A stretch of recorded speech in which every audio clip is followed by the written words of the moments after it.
Everyone says 5G is faster. That's it. That's the whole explanation you usually hear. 5G is just faster than 4G. But if that's true, then why do some people switch to 5G and feel absolutely no difference? Sometimes it's even worse. Slower speeds, more battery drain, unstable connection. So what's actually going on? Because the truth is, 5G is not just faster 4G, it's a completely different system. And most people don't understand the part that actually matters. Let me show you. First, think about how 4G works. Your phone connects to a nearby tower. That tower sends data over a specific range of frequencies. Those frequencies are designed to travel far and go through walls. That's why 4G feels consistent. It may not be insanely fast, but it works almost everywhere. Inside buildings, in elevators, even in crowded areas, most of the time. Now 5G changes this completely. Because 5G doesn't rely on just one type of signal. It uses multiple layers. And this is where things get confusing. There's low-band 5G, mid-band 5G, and high-band 5G. But here's the problem. Most people are using 5G without knowing which one they're actually connected to. And that changes everything. Low-band 5G? It's basically slightly improved 4G. Good coverage. Decent speed. Nothing crazy. Mid-band? That's where things start getting better. Faster speeds, still decent range. This is what most people expect 5G to feel like.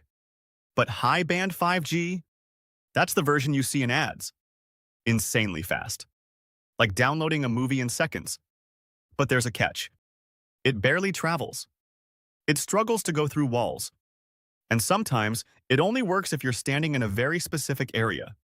Which means you can have 5G on your phone and still not experience real 5G speeds.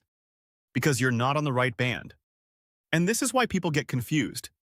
Now here's the part that affects you directly. Battery life.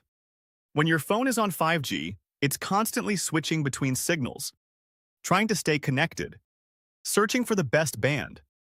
And that process uses more power. So even if you're not getting better speeds, your battery might still drain faster. Now think about this. You upgraded to 5G expecting faster internet, better performance. But what you actually got was slight improvement or none, worse battery life. That's why some people feel like 5G is overrated. But it's not. It's just misunderstood. Because the real advantage of 5G is not just speed. It's capacity. 4G struggles when too many people are connected. That's why your internet slows down in crowded places. Stadiums, concerts, busy areas. Because the network gets overloaded. 5G is designed to handle way more devices at once. Which means, in the future, it will feel faster not just because of speed, but because it stays stable under pressure. But we're not fully there yet. The infrastructure is still growing. Which means your experience depends heavily on location. That's why 5G feels amazing in some places and pointless in others. Now, here's a simple way to understand all of this. 4G is like a highway. Reliable. Wide. Works almost everywhere. 5G? It's like a network of roads. Some are super fast express lanes, but only in certain areas. Others are just slightly better roads. So when you switch to 5G, you're not always getting the best version. You're just entering a system that's still evolving. And once you realize that, everything makes sense. Because now, when your phone says 5G, you won't assume it's faster. You'll understand it depends on where you are, what band you're connected to, and how developed the network is around you.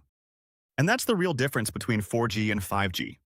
Not just speed, but how the entire system works behind the scenes. And why your experience doesn't always match the hype.